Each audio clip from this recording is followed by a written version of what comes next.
उन्हाळा सुरू होतोय. उन्हाळ्यातल्या भाज्या खरंच खाव्याशा वाटत नाहीत. मग अशा वेळी आपल्याकडे काय बनतं? खसखसची भाजी, पाटवडी, मूगवड्या असे प्रकार बनवले जातात. तर त्यातलाच एक प्रकार म्हणजे शेवभाजी. मस्त चमचमीत आणि बनवायला देखील तितकीच सोपी. तर बघूया शेवची भाजी. त्यासाठी कढईमध्ये 4 ते 5 टेबलस्पून कुकिंग ऑइल घ्यायचं. तेल गरम झालं की त्यामध्ये 1 टीस्पून मोहरी आणि 1 टीस्पून जिरं घालायचं. सोबतच पाव चमचा हिंग. हिंग घातला की स्वाद छान येतो. 2 सुक्या लाल मिरच्या, सोबतच कढीपत्ता,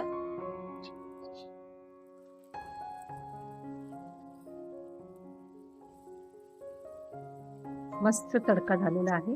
आता यामध्ये 2 मोठ्या साईजची बारीक चिरलेले कांदे घालायचे.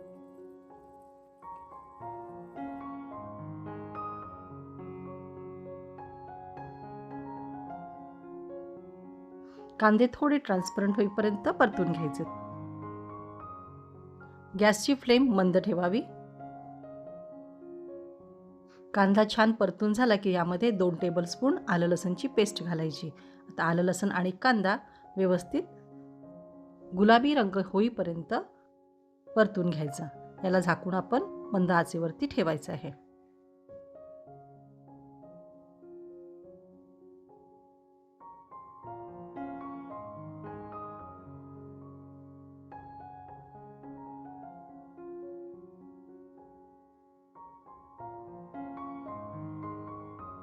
एक ते 1.5 मिनिटातच कांदा आणि आलं लसूण व्यवस्थित परतलं गेलेलं आहे, फ्राय झालेलं आहे. आता यामध्ये काही बेसिक मसाले, ते म्हणजे हळद, लाल तिखट. तिखट मी थोडं जास्त घालते आहे कारण की चमचमीत भाजी करायची आहे. 1 टीस्पून कश्मीरी लाल मिर्च आणि चवीप्रमाणे मीठ घालायचं. व्यवस्थित तेलामध्ये याला 30 ते 40 सेकंद फ्राय होऊ द्यायचं. तुम्ही यामध्ये धनेपूड, जिरेपूड देखील घालू शकता. मी यात घालत नाही कारण शेवामध्ये ऑलरेडी मसाला असतो.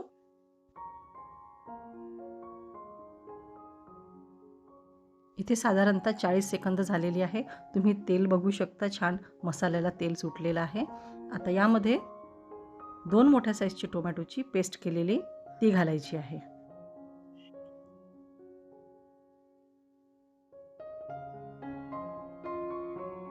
टोमॅटो मसाल्यामध्ये व्यवस्थित मिक्स करायचे.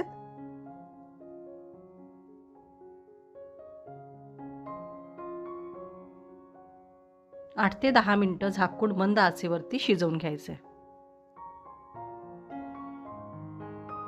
साधारणतः इथे 10 मिनिटे झालेली आहेत. बघा, इथे टोमॅटो देखील छान व्यवस्थित शिजलेला आहे आणि वरती छान तेलाचा तवंग आलेला आहे. मसाले भाजताना किंवा बनवताना नेहमी मंद आचेवरतीच बनवावे. एकदा याला तळापासून फिरवून घ्यायचं. आता यामध्ये 1.5 ग्लास गरम पाणी घालते आहे. तुम्हाला जितकी ग्रेव्ही हवी असेल त्या प्रमाणात तुम्ही यामध्ये पाणी घाला. मी 1.5 ग्लास पाणी घातलेलं.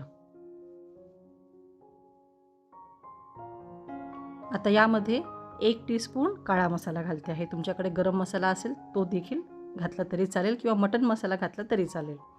सोबतच वरून बारीक चिरलेली कोथिंबीर.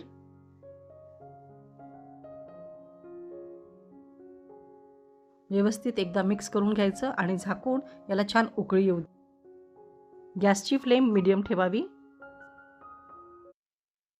5 ते 7 मिनिटातच याला छान उकळी आलेली आहे आणि आपला हा जो शेवभाजीचा रस्सा आहे तो तयार झालेला आहे. मी इथे फक्त 1.5 ग्लास पाणी वापरलेलं. तुम्हाला जर भाजी जास्त बनवायची असेल तर पाण्याचं प्रमाण वाढवू शकता. शेव बेसनाची असते, यामध्ये घातल्यानंतर भाजी घट्ट होते. शेवभाजीचा जो रस्सा आहे तो पातळच ठेवावा. रस्सा तयार झालेला आहे.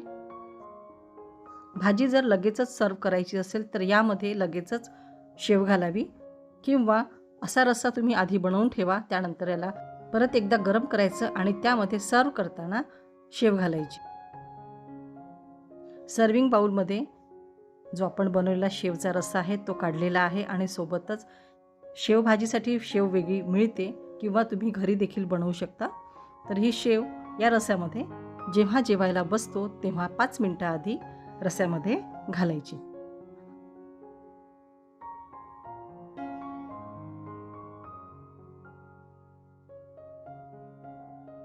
वरून थोडा लिंबू पिळायचा आणि चमचमीत रसरशीत चटकदार अशी शेवभाजी तयार झालेली आहे.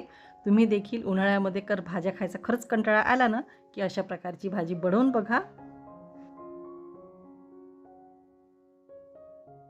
बघा अशी मस्त भाजी तयार झालेली आहे. तर रेसिपी एन्जॉय करा. पुन्हा भेटूया पुढच्या रेसिपीला. तोवर मस्त खा आणि स्वस्थ रहा. थँक्यू.